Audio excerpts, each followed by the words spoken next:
Hello everyone, good morning. Very good morning. કેવી ચાલે છે તમારી સ્પોકન ઇંગ્લિશની તૈયારી? મસ્ત ચાલે છે. જય શ્રી રામ, જય શ્રી કૃષ્ણ, જય સ્વામિનારાયણ, હર હર મહાદેવ. આજના ફરીથી આ લાઈવ લેક્ચરમાં આપ સૌનું હાર્દિક સ્વાગત છે વિદ્યાર્થી મિત્રો. આઈ હોપ કે તમારી સ્પોકન ઇંગ્લિશની તૈયારી બહુ મસ્ત ચાલી રહી છે. બિંદાસ કરવાની યાર. ઇંગ્લિશ તો એમાં એવું છે કે ભાઈ જેટલું તમે શીખો એટલું ઘટે. ડેઈલી અપડેટ રહેવું પડે. કોઈ પણ વસ્તુ હોય, કોઈ પણ ભાષા હોય, ચાહે કોઈ પણ ડિગ્રી હોય અથવા તો કોઈ પણ ટોપિક હોય, કોઈ પણ સ્ટેજ પર તમે હોય, એ સ્ટેજમાં તમે ચાહે કેટલું પણ શીખી લો તો પણ તમારે હંમેશા કંઈક ને કંઈક શીખતું રહેવું પડે, કંઈક ને કંઈક એમાં સમજતું રહેવું પડે, અપડેટ તો એમાં થતું જ રહેવું પડે.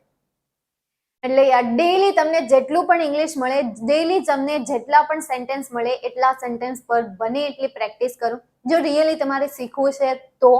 અને હા, બીજું એ કે અત્યારે હું તમને સેન્ટેન્સ તો અમુક કહી દઉં છું. પ્રોવર્બ્સ છે, રૂઢિપ્રયોગ છે, પછી ઝીણું ગ્રામરના નિયમો છે. એ નિયમો જે છે તમે ઓલરેડી સ્કૂલમાં સ્ટડી કરો છો, હે ને? અને એ થિયરી પણ તમને થોડી ખબર હશે. એનાથી પણ તમે સેલ્ફ લર્નિંગ કરતા રહો. ઇંગ્લિશમાં જેટલું તમે સેલ્ફ લર્નિંગ રાખશો એટલું ઇંગ્લિશ તમારું બેટર રહેશે. તો સેલ્ફ લર્નિંગ હંમેશા રાખવાનું અને હંમેશા એમના ઉપર ફોકસ કરવાનું. ઓકે, ચાલો. તો આજનો આપણો ટોપિક છે દરરોજ બોલાતા શબ્દ, અને એ પણ એકદમ ગુજ્જુ સ્ટાઇલમાં. હવે આપણે જે સેન્ટેન્સની ફોર્મેટ લાવીએ છીએ ગુજરાતીમાંથી ઇંગ્લિશ લાવીએ છીએ. મતલબ કે ગુજરાતીમાં આપણે કંઈક બોલતા હોય અને એનું ઇંગ્લિશ કરીએ ત્યારે ઇંગ્લિશનું તો કંઈક અલગ જ થઈ જાય છે. તો ચાલો એવા જ કેટલાક સેન્ટેન્સ જોઈએ કે જે સેન્ટેન્સ આપણે ગુજરાતીમાં રિયલ લાઈફમાં યુઝ કરીએ છીએ. એમાંનું પહેલું વાક્ય છે, ઉપરવાળાની મહેરબાનીથી બધું બરાબર છે. જ્યારે તમને કોઈ પૂછે છે કે ભાઈ કેમ છે, અથવા તો ભાઈ તમારા હાલચાલ પૂછે છે, ત્યારે તમારે કેવું છે કે ઉપરવાળાની કૃપાથી બધું જ બરાબર છે. બરાબર. તો ઉપરવાળાની કૃપાથી બધું જ બરાબર છે. આનું ઇંગ્લિશ શું થશે વિચારો જરા કે ભાઈ આનું ઇંગ્લિશ કરવું તો શું કરવું? આવા જ સેન્ટેન્સ આપણને કન્ફ્યુઝ કરી દે. કારણ કે આપણે રહ્યા ગુજરાતી, ઉપરથી ગુજરાતી એટલી અટપટી ભાષા. હિન્દી તો હજી આપણે સમજાય કે હિન્દીનું ઇંગ્લિશ શીખવું થોડુંક ઈઝી પડી જાય, પણ ગુજરાતીમાંથી ઇંગ્લિશ શીખવું અને ખાસ કરીને આવા શબ્દ કે ભાઈ ઉપરવાળાની કૃપાથી બધું જ બરોબર છે. ઉપરવાળા એટલે આપણે ઉપર રહેતા હોય એ, અહીંયા ભગવાનની વાત થાય છે. તો એમનું શું થાય છે? Everything is fine by the grace of God. આવું તમે કહી શકો, everything is fine by the grace of God. બીજું સેન્ટેન્સ છે, we are fine by the grace of God, કે અમે એકદમ મજામાં છીએ, એ પણ ભગવાનની કૃપાથી. ગ્રેસ ઓફ ગોડ મતલબ શું થશે? કૃપાથી. પણ કોની કૃપાથી? ભગવાનની કૃપાથી બધું જ બરાબર છે. નેક્સ્ટ એના પછીનું સેન્ટેન્સ જોઈએ. ઘણા સમયથી દેખાતા નથી તમે. તમે તો ઘણા સમયથી દેખાતા નથી, તો નો મોર. એવું તો ને કંઈક ઘણા સમયથી નથી દેખાતા, તો દેખાતા માટે આપણે સી વર્ડ યુઝ કરીએ. ટ્રાય કરો આમનું સેન્ટેન્સ બનાવવાનો પ્રયત્ન કરો, શું સેન્ટેન્સ બને છે. સેલ્ફ સેન્ટેન્સ બનાવવાનો લાઈવ પણ ક્યારેક જો કે બનાવતા જ હશે વિદ્યાર્થીઓ, એટલે હજી મારા સુધી પહોંચે એટલે 8 સેકન્ડ લેટ આવે ને એટલા માટે, એટલે એમ લેટ થઈ જાય ને. હા, શું બનશે આમાં? ઇંગ્લિશ સેન્ટેન્સ આવશે, લોંગ ટાઈમ નો સી. લોંગ ટાઈમ નો સી મતલબ કે લાંબા સમયથી મેં તમને જોયા નથી. નેક્સ્ટ એના પછી આગળ જઈએ. આજકાલ તમે શું કરો છો? આજકાલ તમે શું કરો છો? જનરલી તમે એમ પૂછતા હોય કે તમે શું કરો છો, અથવા તો તમે કેમ છો, શું કરી રહ્યા છો. આજકાલ તમે શું કરી રહ્યા છો, તો એના માટે શું આવશે? What are you doing nowadays. તો આજકાલ માટે કયો ઇંગ્લિશ શબ્દ છે? નાઉઅડેઝ. તો આજકાલ તમે શું કરી રહ્યા છો? What are you doing nowadays. આજકાલ તમે. ફરીથી નેક્સ્ટ આગળ જઈએ એના પછી, આશા રાખો કે તમારા ઘરે બધા મજામાં હશે. આશા છે કે તમારા ઘરે બધા મજામાં હશે. તો આશા માટે તો એક શબ્દ મેં તમને શીખવાડ્યો છે, આઈ હોપ. બરાબર છે, મને આશા છે. તો સેન્ટેન્સની શરૂઆત તમે કંઈક એ રીતે પણ કરી શકો છો, આઈ hope your family will be safe and sound.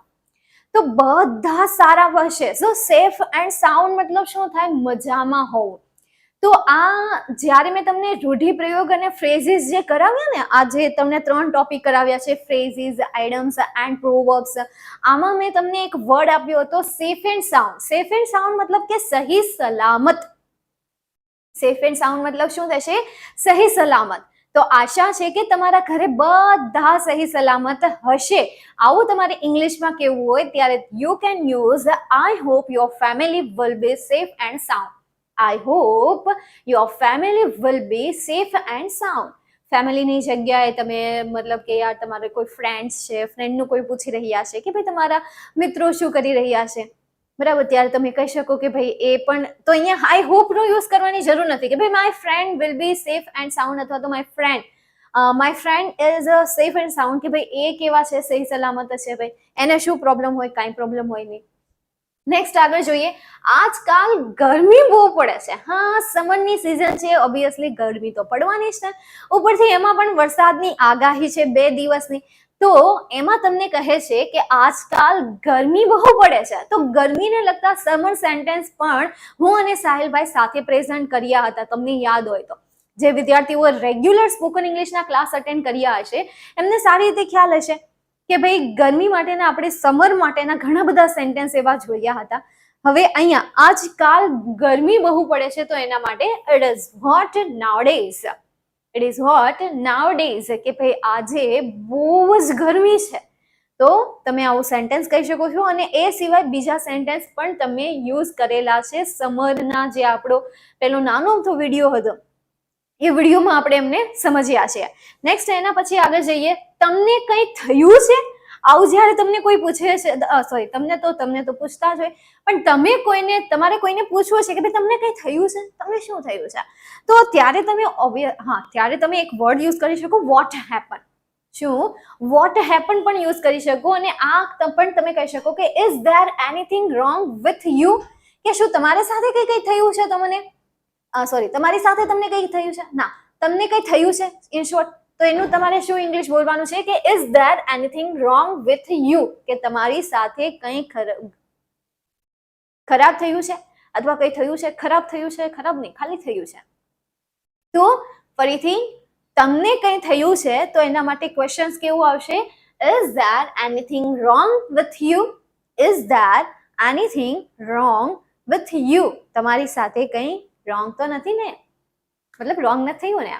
કંઈ પણ હોય તો ચિંતા ન કરતા, હું હંમેશા તમારી સાથે છું. હા, આ તો વિદ્યાકુલની ટીમ હંમેશા કહેતી આવે છે કે ભાઈ કંઈ પણ થાય ચિંતા બિલકુલ પણ નહીં કરતા, ચાહે કોરોના આવી જાય, કંઈ પણ. જો કે હવે તો એ નામું નિશાન પણ નહીં આવે એનું, ગયો એ, છતાં પણ કંઈ પણ થાય તો ચિંતા બિલકુલ પણ નથી કરવાની, અમે તમારી સાથે છીએ. તો આના માટે ઇંગ્લિશ સેન્ટેન્સ આપણે કેવું બનાવીશું કે if you have any problem don't worry, I am with you, અથવા તો વી આર વિથ યુ. જો આપણે બધા હોઈએ તો વી આર યુઝ કરીએ, દે આર કે ભાઈ તેઓ તમારી સાથે છે, આઈ એમ વિથ યુ.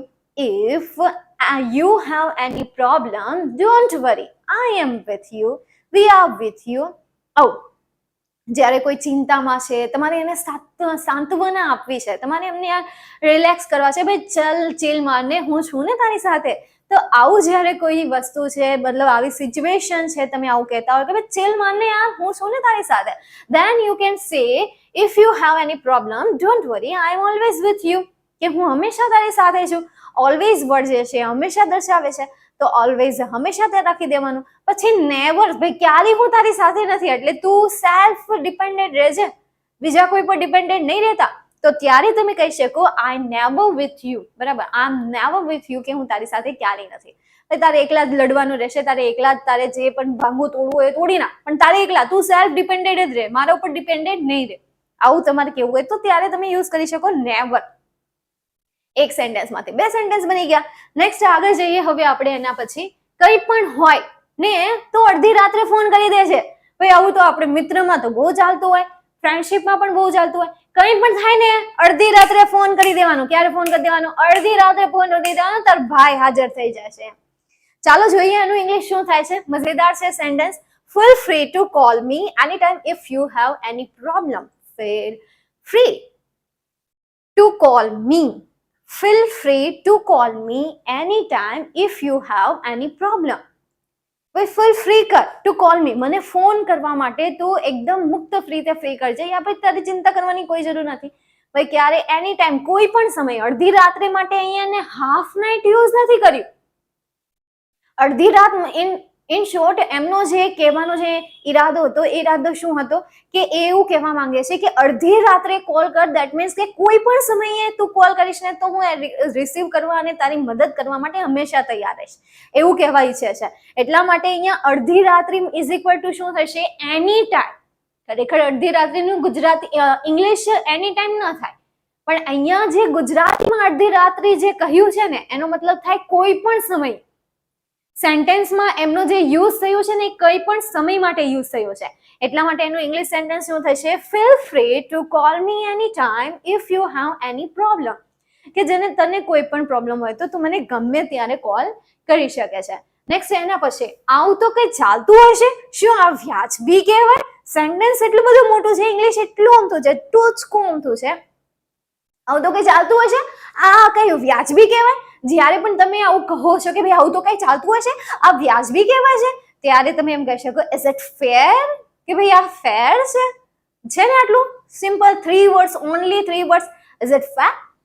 ચાલો જોઈએ ઇંગ્લિશમાં આવે છે ઇઝ ઇટ ફેર અથવા તો ઇઝ ધીસ ફેર.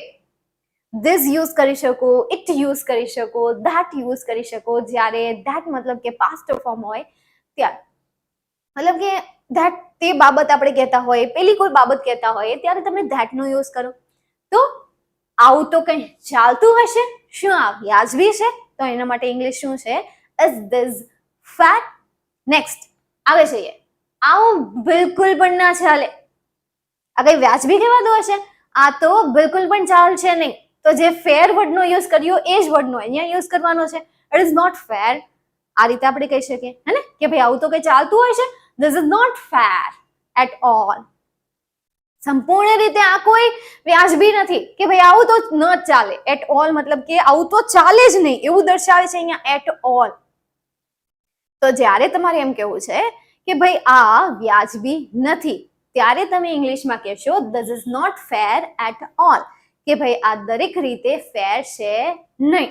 નેક્સ્ટ ચિંતા ના કરો, સો સારાવાના થશે. આવું સેન્ટેન્સ તમે સાંભળ્યું હશે.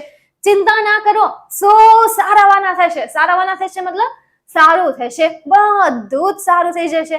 તો કોઈ એમ કહે છે કે ચિંતા નહીં કરો, બધું સારું થઈ જશે, અથવા તો સારાવાના થઈ જશે, હે બધું ઠીક ઠીક ઠીક ઠીક થઈ જશે, ઓકે ઓકે ઓકે થઈ જશે, ત્યારે તમે યુઝ કરી શકો don't worry everything will be okay or fine.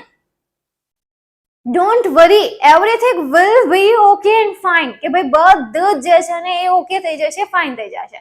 તમને ઇંગ્લિશ શીખવાની ચિંતા છે, 10 કમ્પ્લીટ કર્યું યાર, એના પછી સાયન્સ આવશે એની ચિંતા છે, યાર છોડો ને ચિંતા. Don't worry everything will be fine, everything will be okay. કે બધું ઓકે થઈ જશે. બસ તમારું જે સપનું છે એ સપનાને પકડી રાખો, તમારા રસ્તે ચાલ્યા જાઓ, આગળ જે થવાનું હશે એ થતું જશે, હે ને? નેક્સ્ટ એના પછી આગળ તમે બિલકુલ ચિંતા ન કરો, બધું મારા પર છોડી દો. જ્યારે તમને ચિંતા કરતું હોય કોઈ વ્યક્તિ ત્યારે તમે એમ કહી શકો, ગુજરાતીમાં એમ કહેતા હોય તમે બિલકુલ પણ ચિંતા નહીં કરતા, બધું તમારા ઉપર છોડી દો ને, તમારે ચિંતા કરવાની ક્યાં જરૂરત છે? ટ્રાય કરો તો આનું ઇંગ્લિશ શું થાય જરાક. હું પણ જોઉં મારા વિદ્યાર્થી મિત્રો કેવી રીતે સેન્ટેન્સ બનાવવાનો પ્રયત્ન કરે છે. ચાલો ટ્રાય કરો.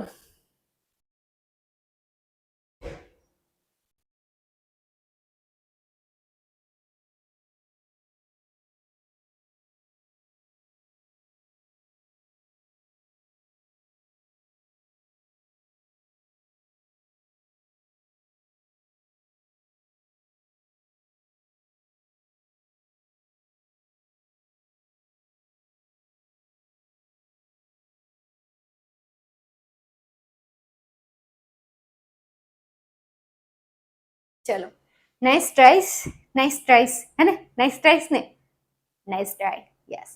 ચાલો જોઈએ આપણે. You don't worry at all, leave everything on me. You don't worry at all, leave everything on me. કે બધું મારા ઉપર છોડી દો, તમે ચિંતા નહીં કરો, હું લડી લઈ. તારો ભાઈ છે ને અથવા તો તારી બેન છે ને લડી લેશે, મમ્મી પપ્પા પણ આની જગ્યાએ આવી શકે, તારા પપ્પા છે ને લડી લેશે, તારી મમ્મી છે ને એ લડી લેશે. હા, બધા એકબીજા માટે લડવા માટે જ છે. સારું કહેવાય. એટલે તો કહેવાય છે કે વ્યક્તિ એકબીજા સાથે જોડાયેલી છે, સૃષ્ટિનું કણ કણ એકબીજા સાથે જોડાયેલું છે. કારણ કે હરેક કણમાં કૃષ્ણ ભગવાન વસે છે. એમણે કહ્યું હતું રામાયણમાં, રામાયણ મહાભારત, રામાયણમાં જો કે રામ હતા એ કૃષ્ણ ભગવાનના અવતાર જ હતા, પરંતુ આવું એમણે મહાભારતમાં કહ્યું હતું અર્જુનને. તો અહીંયા ચિંતા ન કરો, એવરીથિંગ જે લીવ એવરીથિંગ ઓન મી, મારા ઉપર બધું છોડી દો.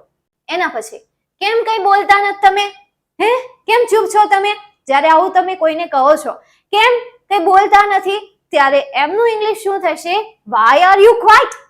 Y are you quiet? અહીંયા બોલતા નથી એવું અહીંયા તમે એના માટે સ્પીક વર્ડ ની યુઝ કરો, બરાબર? અથવા ટેલ, સી, એના માટે તમે અહીંયા યુઝ કરશો વાય આર યુ ક્વાઇટ, કે શા માટે તમે ક્વાઇટ છો, શા માટે તમે ચૂપ છો. તમે આવું પણ કહેતા હોય ચૂપ છો, શા માટે તમે ચૂપ છો, અથવા તો શા માટે કઈ બોલતા નથી, તો એના માટે ઇંગ્લિશ શું થશે? Why are you quiet. લખો આવા ડેઈલીના સેન્ટેન્સ કે જે રિયલ લાઈફમાં બોલાય છે. સર્ચ કરો કે યાર એમનું ઇંગ્લિશ શું થાય. ઘણા બધા એવા શબ્દ હશે કે જે શબ્દનું ગુજરાતી અલગ થતું હોય અને એમનું ઇંગ્લિશ પણ અલગ થતું હોય છે. જેમ કે અહીંયા શા માટે બોલતા નથી, તો બોલવા માટે આપણે શું યુઝ કરીએ છીએ? સ્પીક વર્ડ યુઝ કરીએ છીએ. સ્પીક મતલબ બોલવું થાય, હે ને? તો અહીંયા સ્પીક વર્ડ તો આવ્યું નહીં, એની જગ્યાએ શું આવી ગયું? ક્વાઇટ વર્ડ આવી ગયું, કારણ કે એ બેટર છે, હે ને? ઇમ્પ્રેસ પણ એની સારી પડે. નેક્સ્ટ એના પછી છે હું બધું ફોડી લઈશ. ચિંતા બિલકુલ પણ નહીં કરો, હું બધું જ ફોડી લઈશ, હું લડી લઈશ, હું ફોડી લઈશ. આ રીતે જ્યારે તમે કોઈને કહો છો ત્યારે એને ઇંગ્લિશમાં શું કહેવાય? ત્યારે ઇંગ્લિશ જે છે ને એ સિન્સિયર થઈ જાય છે. ગુજરાતીમાં તો એ જે છે ને એકદમ વિલન ટાઈપ ભાષા થઈ જાય છે કે ભાઈ હું ફોડી લઈશ, હું તોડી લઈશ. ચાલો એમનું ઇંગ્લિશ જોવો શું થાય છે. I will manage and handle everything. Manage word use કરી શકાય અથવા હેન્ડલ વર્ડ યુઝ કરી શકાય. તો I will manage or handle. મેનેજની જગ્યાએ હેન્ડલ પણ યુઝ થઈ શકે મતલબ કરી શકો છો તમે. બંને સિમિલર મતલબ છે. તો આઈ વિલ મેનેજ એવરીથિંગ, કે હું બધું જ શું કરી લઈશ? મેનેજ કરી લઈશ, હેન્ડલ કરી લઈશ. ઓકે, ચાલો હવે બહુ ઉંમર થઈ ગઈ છે. શું થઈ ગઈ છે? ઉંમર થઈ ગઈ છે.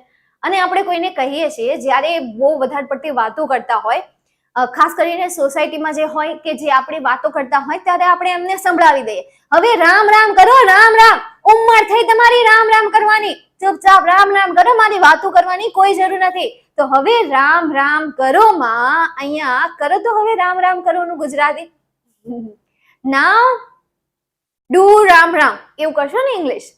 એવું બિલકુલ પણ નથી થતું. એનું ઇંગ્લિશ શું થાય છે ખબર છે? નાવ પ્રે ટુ ગોડ, કે હવે ભગવાનની પ્રાર્થના કરો. હવે ભગવાનની પ્રાર્થના કરો. હવે રામ રામ કરો મતલબ કે હવે ભગવાનની પ્રાર્થના કરો, એવું મિનિંગ છે એમનો. તો એમનું ઇંગ્લિશ શું થશે? નાવ પ્રે ટુ ગોડ, કે હવે ભગવાનની પ્રાર્થના કરો. તમારે ખાવું હોય તો ખાઓ, કોણ ના પાડે છે? તમારે ખાવું હોય તો ખાઓ, તમને કોણે ના પાડી? આનું ઇંગ્લિશ શું થશે?